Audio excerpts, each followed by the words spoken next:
biological families from our foster children. We know that in most cases the goal is to reunite those families, but there's a lot of challenges that go along with that. So Bridget's going to share a little bit with us about her experience with these biological families and some of the needs that they have right now. So I could be here all day talking about all the needs of the kids and the families that are in care, but I'll start off by talking about 3 of the families that we work with. One of our carers is a single female, and she has a teenage son, and she brings babies home. She's a foster parent for infants. And the other day I met with her, and she's like, you know what the saddest thing is, Bridget? She's like, when my son came home, there were balloons, there were cakes, there were meals in the fridge. Everybody was so excited. And she's like, every time I bring this baby home, it's to a quiet house. There's nothing. Spend a week with him, and then he goes to daycare, and it's just the regular routine. There's no celebration. And so, one of the things we were thinking about is like, what if people did say, hey, we'd love to have a shower for you, and we will celebrate this life, celebrate this child that's coming into the world, and have the birth parent be there. That's something that we could do. But I think we should be celebrating. We should be, this is a baby. This is God's child. And if we can celebrate that child, I think we should do it. So as an agency, that's something we're trying to pay more attention to as well. Another one was the family that has brought in the sibling group of 3 that are the sisters, and there's 2 other sisters. This family really wanted to take all 5.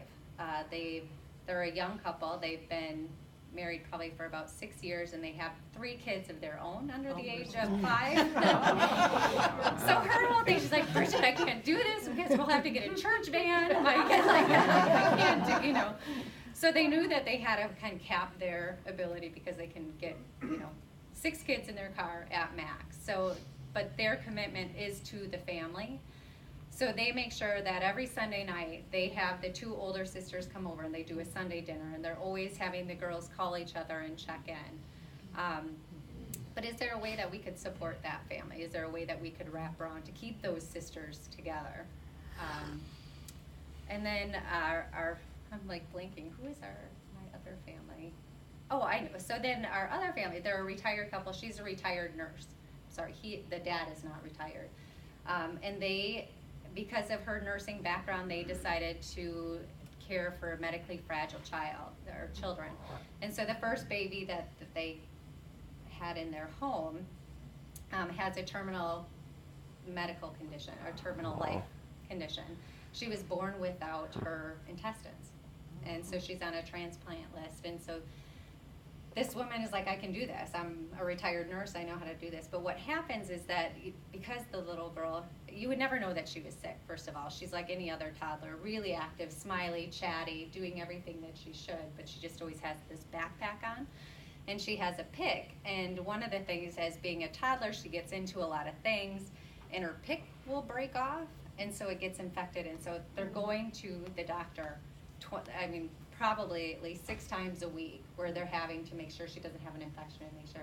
And so this family is like doing this amazing thing, but they're probably getting about 3 to 4 hours of sleep multiple times a week because, they're having to watch her and make sure. And this little girl had a sibling that passed away with the same condition. And the mom said, I can't do it again.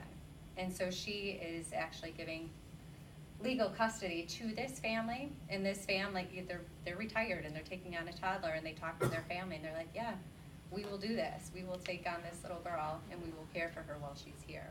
And I think if there is a way that as a community that we can wrap around these families, that would be great. And then one other baby that we have, this social worker really wants to reunite the baby with the birth mom, but the birth mom comes from a trauma history herself, is not in communication with her mom or her dad, doesn't have any sisters or brothers, and the birth father of the child has been deported because he was an immigrant. And so the social worker's like, I can't send this baby home. The mom has no one. She doesn't have anybody to check in on her. She doesn't have anybody to, say, should we go for a walk today? She's absolutely isolated. So I think what we're finding is that there's so many good people that are just so alone that they can't parent well. And if we as an organization and as a church community, as a church family, could wrap around and really thinking about it as a child. We're really wrapping around the child, and it's whether they're in the foster parent or the biological home. We're kind of those consistent people that are always with the kids. That's it. Thank you. So as you can see, the need is great and it's varied, but the opportunity is great too. I mean, what better way to share the gospel than by stepping into these people's lives with your words and with your actions. So in the next couple of months, we are hoping to start what we're calling Families Serving Families Group.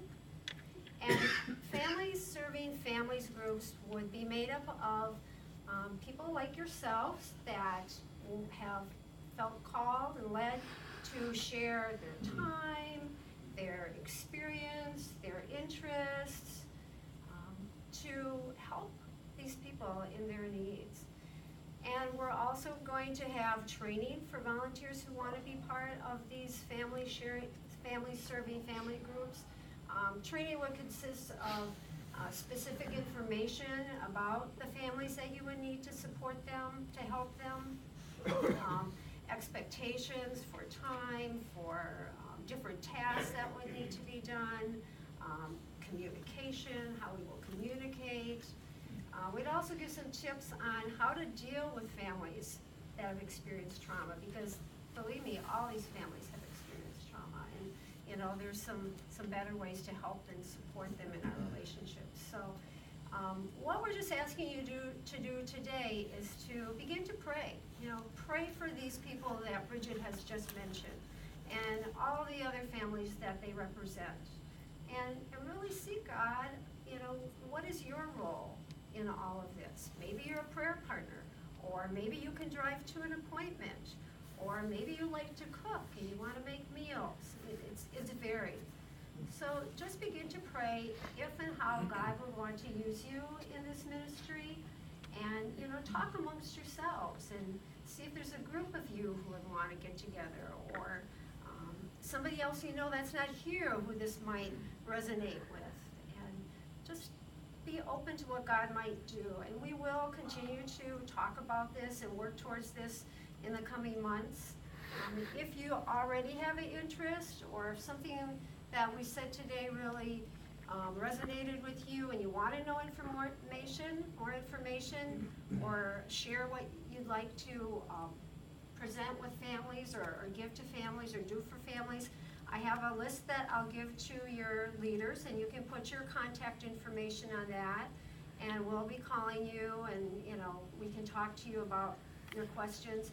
It's not signing up to be part of a Family Serving Families group. It's just if you want more information now, before we get more involved in the program. So that's where we're at right now. Do we have time for questions for Bridget or Sherry? Or do you need to get back to your classes? No time. Okay, Bob's saying no time. All right.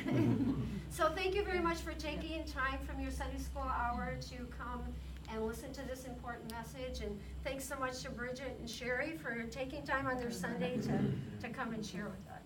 Thank you. Thank you.